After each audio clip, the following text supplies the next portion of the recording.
Hello, everyone, and welcome to Dissecting Dance, Kicking It with Ren podcast, the podcast that opens up discussions about topics in dance. The goal of this podcast is to allow dancers and non dancers alike to think about dance from new perspectives, as well as leaving room for discussion. Enjoy the show! Hello, everyone, and welcome to Dissecting Dance, Kicking It with Ren podcast, episode 3. We're already on number 3. That's crazy. But welcome. My name is Ren, and I am the host, in case you don't know me. And this episode today, I will try to make it as discussion-based as possible. But a lot of what I will be talking about pertains to dance history, specifically ballet history. So it's one of those things where I'll be spewing facts out, but I will also try to provide my own commentary on those facts, so that way we at least can think a bit the way that I want everyone to be able to think when it comes to dance history and all that kind of stuff. So, as usual, I have our traditional fun fact of the day. So, our fun fact is that ballet became popular in the royal court of France because the person who brought the style over from Italy married a French royal. So, I specifically found this fun fact so interesting, especially because when ballet was originally brought over from Italy, which I mentioned in my first episode, that's what it was. Like, it went from like a traditional like dance in Italy, something people did for fun, I think, that might be wrong, to royalty in France. Like, that's wild. Which makes sense why ballet got so popular, because I feel like at the time, if royalty were to do it, it's like, okay, this is like the style that everyone wants to do, if that makes sense. So I specifically found this fact very fascinating. And I found it fascinating that it was like the fact that it was brought in through marriage is also interesting too. So yeah, that was our fun fact. And now we're going to get into the main topic of this podcast. And I do want to say, if you are a history nerd, this is 100% for you. I had a hyperfixation on this topic, actually. Because I was like, wow, it's interesting to see where such a traditional dance style came from. And I realized upon my research that dance, specifically ballet started approximately 600 years ago, which is just insane to me. And I think that's what fascinates me the most about ballet, is just how old it is and how ballet was able to develop these past literally 600 years. So I did do a bit of research on this topic because history, I do want to say, is not my strong suit. And I also do want to add, I'm going to leave links to the sites that I used to do my research in the description of this episode. So if you want to see where I got my research from, I'll leave the links there, so that way, of course, so I can give credit, but also that will allow you to do your own research if you're interested. So yeah. So the way that this website did ballet eras, like the way that they did ballet history, was they divided them into about 7 eras, I believe. And I find that really fascinating too, just because it divides everything up. It just makes it easier for me. So ballet started in the 1600s. The first, I don't want to say it's ballet because at that point it wasn't ballet yet, but the Renaissance, that's where ballet originally stemmed from, was like the Renaissance era, which was in the 15th to 16th centuries. This was originally called the Ballet du Corps. It directly translates to court ballet.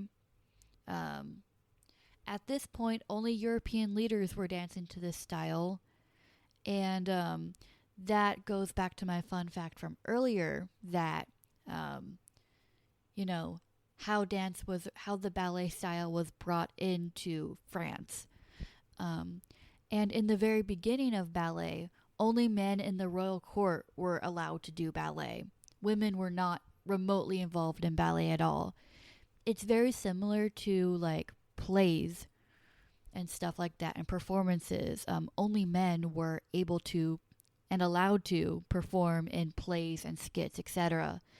If there was a woman that was represented in the play, that was also played by a man. So that is also like a particularly like fascinating fact for me there. Um, the next period is the Baroque period, or easier to call ballet. In this era, women were able to do ballet. I'm pretty sure this was like within the 17th century that this period started. Um, Women were able to do ballet, but at that point, like you didn't see like costumes similarly to now. You didn't see that at all. In fact, women had to be covered, in petticoats, long sleeves, long dresses. They had to be covered. And I think that also relates to, in a lot of places, I'm trying to remember the word, but I forgot. It starts with the letter M. I'm sure you can think of it, and I'm going to feel stupid that I can't think of it. So basically, within the opera ballet era, this era involved talking. So during this era, this also wasn't like a real ballet era either. I guess I should mention that. But this era did involve storytelling. Storytelling through voice.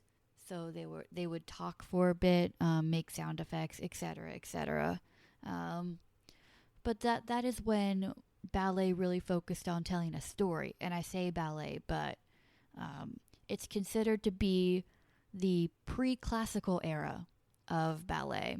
So this was really before it developed its like strict technique. It was more about storytelling at that point. Speaking of classical, the classical era is the next era in ballet. Within this era, it became less focused on like props and storytelling like a traditional play would. But it was more focused on facial expressions to convey a story. So that was when dancers on stage would really focus on, expressing through their face rather than words. So the saying that a lot of dancers use being, oh, I love dance because it allows me to express dance without talking about it. Which is really great for people. So that's kind of when that occurred. And that was in the 1700s when that happened. So the next era, this is more of a transitional era. This is when ballet became more of a like romantic kind of thing. What the term that I have on here is the pre-romantic era. So during the classical era, a lot of things were more pristine, a lot more technical, a lot more specific. And it was more of like a one-size-only kind of thing. You could only do ballet a certain way. It really wasn't much of an art form. Although, of course, it's an art form. Wasn't as much of an expressive way to dance. So the pre-romantic era was a transitional period from that like strict, pristine side of it to the romantic era, also where a lot of love stories through ballet were created. So that was where dancers basically were allowed to develop the artistry of the romantic era, which I will phase into right now. So the romantic era, this is where ballet becomes elegant. The saying, it's not really a saying, but being a ballet dancer, you're kind of known for being elegant and just looking like you're floating all the time. Um, that is where like that side of it is involved, and where a lot of love stories come from, hence it being called the Romantic Era. Um, this is also where the legendary point dancing comes into play here. In case you don't know what point is basically where you're on your tippy toes and you are doing ballet steps that way. We like to call it on point, on being spelled E-N, and then point being spelled P-O-I-N-T-E. Of course, in this in this romantic era, this is where, I'm trying to come up with words here.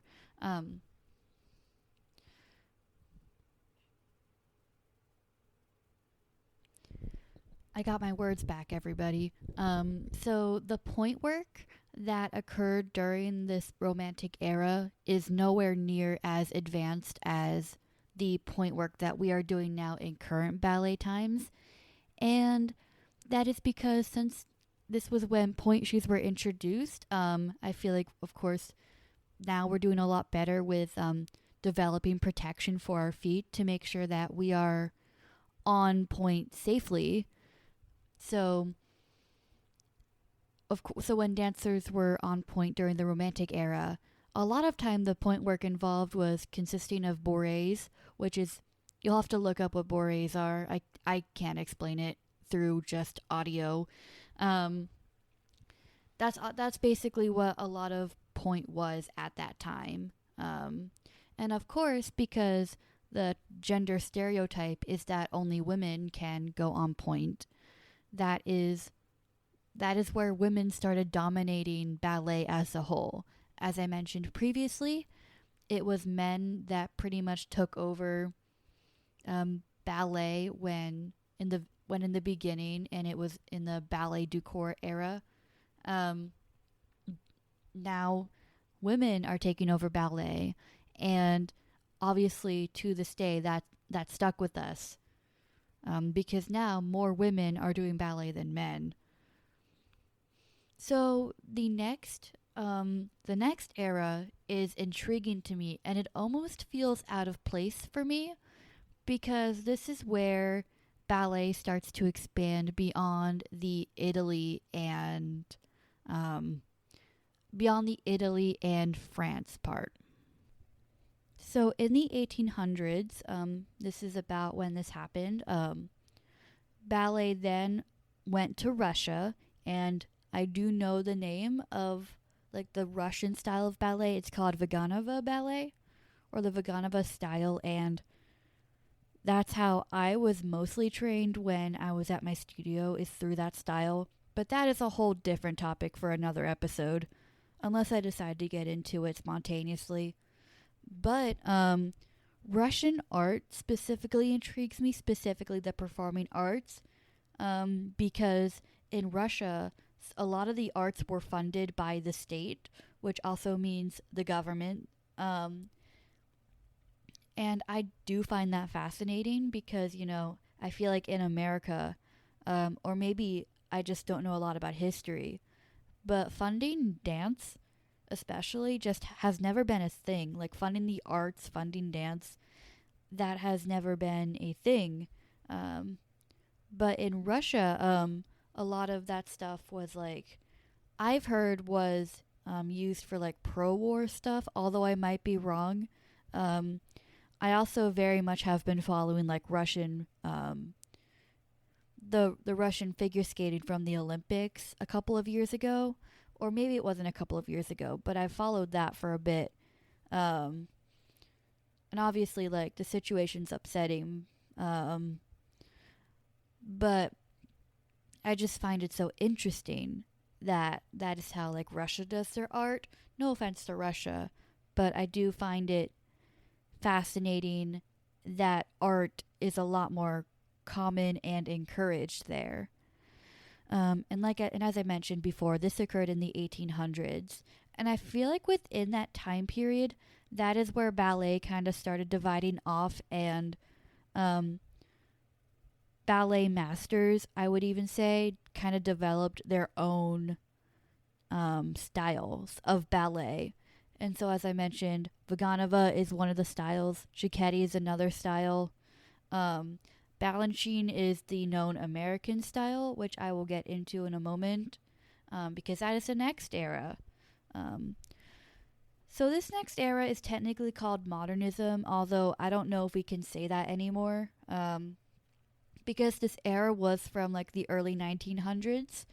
So, from 1900s to like the early 1930s. I would say this is when ballet became more popular among the world. I wouldn't say at that point it was mainstream yet, based on what I saw, but ballet became a lot more common um, at that point. And I do believe either during that time period or after, somewhere in like the 1930s, 40s, maybe even 50s, that was when Balanchine opened the School for American Ballet, and that is one of the top ballet companies or ballet schools, basically, in the states. We have a few other like larger, not larger, but we have a few other pristine ballet schools in the states. Um, but the School of American Ballet is also one of those places that was raised on tradition from George Balanchine directly. Um, Now, I have a lot I could say about him as a person, but not right now. We're just getting into the eras. I'll get into the nitty gritty stuff later. But this is basically a general overview of the eras. And my thoughts, I already kind of gave my commentary throughout. But I do wonder what era we could be in today.